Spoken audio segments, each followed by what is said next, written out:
Hey everybody, what's going on?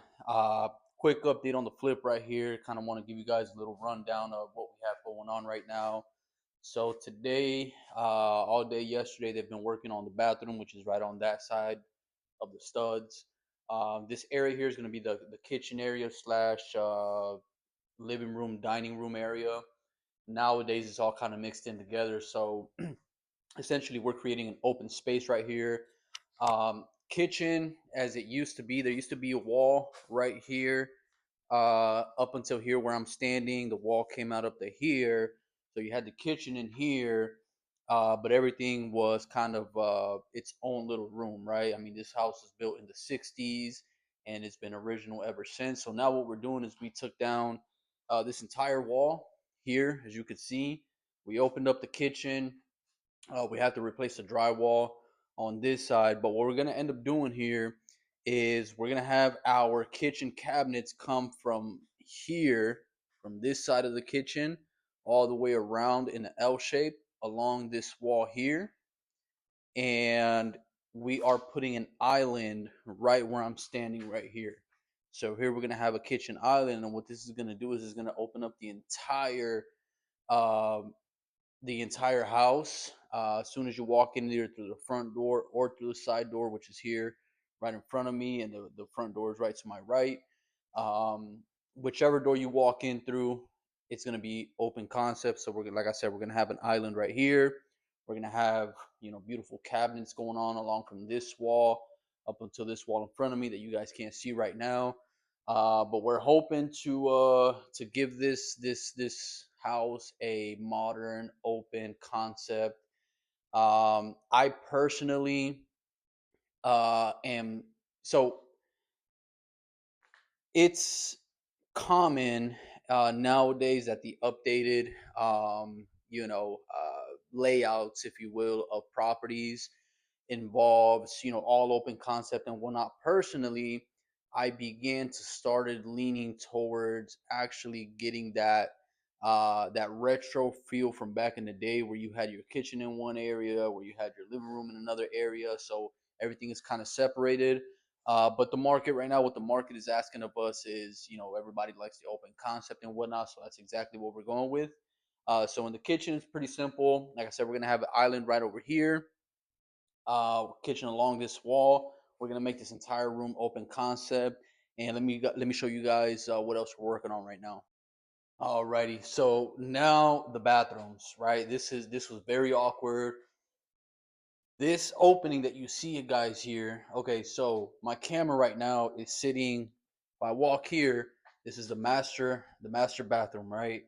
Um, it's about 5 feet by 8 feet, give or take, on this side. And right on this side, right on this opening over here, we had a door that led into the common bathroom. When I walked this house for the first time, I mean, it wasn't a huge deal, but who built this house this way, right? Who wanted to put a door between both bathrooms? It not being necessary whatsoever, right? So we had a door right here, exactly where I'm standing. We had a door here. So this is the master bedroom, bathroom, I guess, if you will, the master bathroom. This was the common bathroom over here. Now, what we're doing differently here, um, this bathroom was just a half bath, right? So it was a decent sized bathroom. There was only a toilet and a vanity on this side. On this side of the room, we have the master bedroom right on this side. Now, the closet for the master bedroom, there was a wall right here. Okay, there was a wall right here, and on this side of the wall was a master closet. What we ended up doing is we ended up ripping out this closet, and we ended up pushing this wall all the way up to that wall where the closet doors were, and we're going to create a bathtub, right? A shower bathtub right here. So now we have two full functioning bathrooms, with one of them being a tub, toilet, vanity, the other one being a shower, toilet, vanity. So from a one and a half, we went to a two bathrooms. And I really like this. I really like this. It's spacious.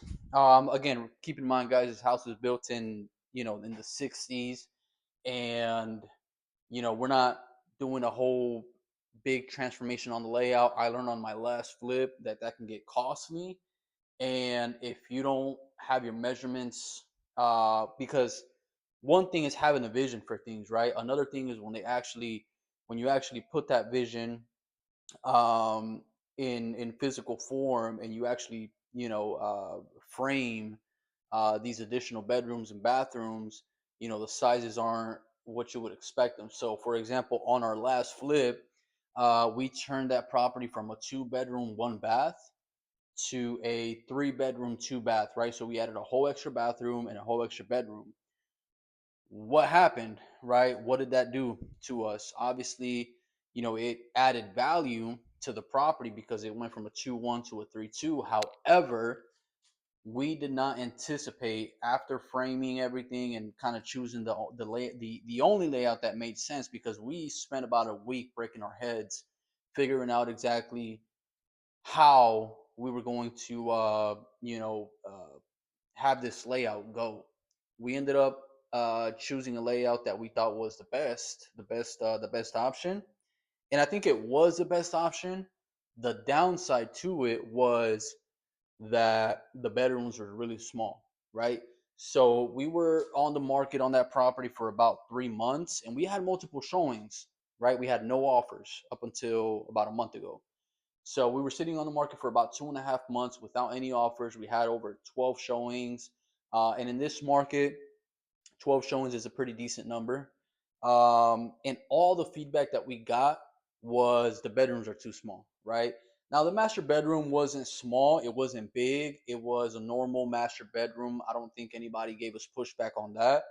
But the bedroom that we created was only about 8 feet by 9 feet, and decent size. I mean, it's small, right? But then you got to also factor in the closet. Now, when you have a closet in the room, right, it's obviously it's different from just having a square or a rectangle bedroom, right? Because now what happens is that you have an opening, you have a door that you have to account for. So for a fact that your furniture is going to be limited in the way that it's positioned in the bedroom, right? So we can't say, okay, it's 8 feet by 9 feet. We can have the bedroom, I mean the bed going the long ways, or whatever the case is, because we also have to factor in for the opening of the closet, right? So those are some of the things that we've kind of been learning recently, is try to minimize the amount of depending on the size of the house. Right now, this house that I'm standing in is about 1,200 square feet. The other one that I was telling you about is right around the same square footage. The layout on that one was a little weird though. I feel like in this particular project, the layout is much better. Although it is right around the same size, it feels so much bigger. And I think that for this one, we're not reconfiguring any of the bedrooms. The only thing that we are doing is adding a closet to the master bedroom, which thankfully there's enough space for us to be able to do that. But that's one thing that I would say, guys, is that especially you guys that are getting into flipping, um, or considering getting into flipping, definitely take those things into account, right? Yes, you can always add bedrooms and bathrooms, but is there enough space? And even if there's enough square footage in the property, it doesn't necessarily mean that adding those additional rooms is going to give you the best layout. Now, it would increase the value, right? Because if you compare a 2-1 to a 3-2, I mean, obviously there's more buyers wanting a 3-2 than a 2-1. But I don't want you guys to run across the same issue that we had, where although we did turn it into a 3-2, we had a lot of pushback on the bedroom sizes, right? So those are a couple things here that I wanted to share with you guys regarding reconfiguring the layout of the property and whatnot. So real quick here, I'm gonna show you guys. I'm standing here. This is the master bathroom. It's not big whatsoever. This is the opening that I was telling you guys about. And hold on, let me see if I can grab this better. Here we go. Yeah. So master bedroom right here. Okay, this is the master bedroom here, and then here we have the master bathroom. So the master bathroom comes in here. As you guys can see, it's not a big master bathroom. I mean, it fits a shower, a tub, and shower, toilet, and vanity, which is really all that we need. And this is the opening that I was telling you guys about here. This was a door that we're going to go ahead and frame shut. We're going to go ahead and put some drywall here and just kind of cut this off. But this was such a weird layout. And then in here, we have, let me see if I can show you guys a better angle.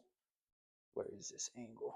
So right here, where the tub is exactly, there was a master closet, right?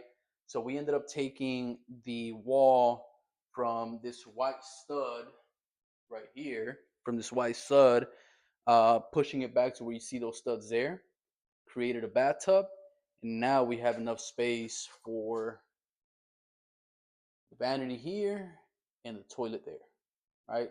So let's see how this turns out. I am optimistic about this project. I think it's going to turn out very well. It's in a much better neighborhood than our last flip, where we learned a lot and had those.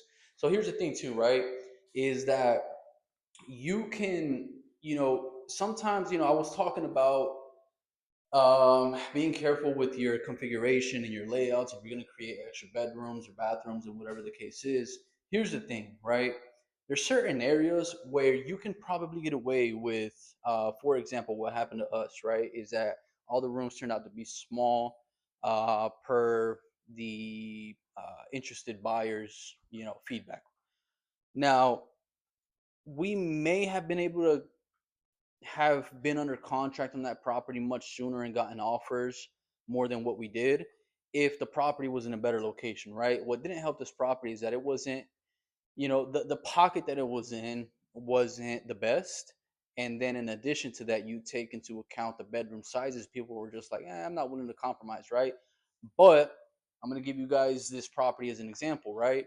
Similar square footage. Now, this is going to have a much better open layout, bigger bedrooms. But if we came across the same situation that we did with the other property here, I think it would have been more acceptable because this property is in a much better area. The little pocket that it's in, it's great. The Detroit Tigers baseball practice stadium is literally up the road, just that way, about maybe half a mile, maybe a quarter mile. I mean, it's at the end of the street, right? So this is where you have the Major League Baseball teams come and practice during spring season. So it's a desirable area, especially people that are traveling from up north. They love being in places like this where they can have something in these types of areas to come down to in the winter. So just got to be mindful of where what pockets your properties are in, and then what kind of compromises can you make when flipping these properties. So yeah, I'm hoping to give you guys a little update on the progress here as we go. We should be knocking out this project in about 2 to 3 weeks, and I'll keep you guys updated on anything.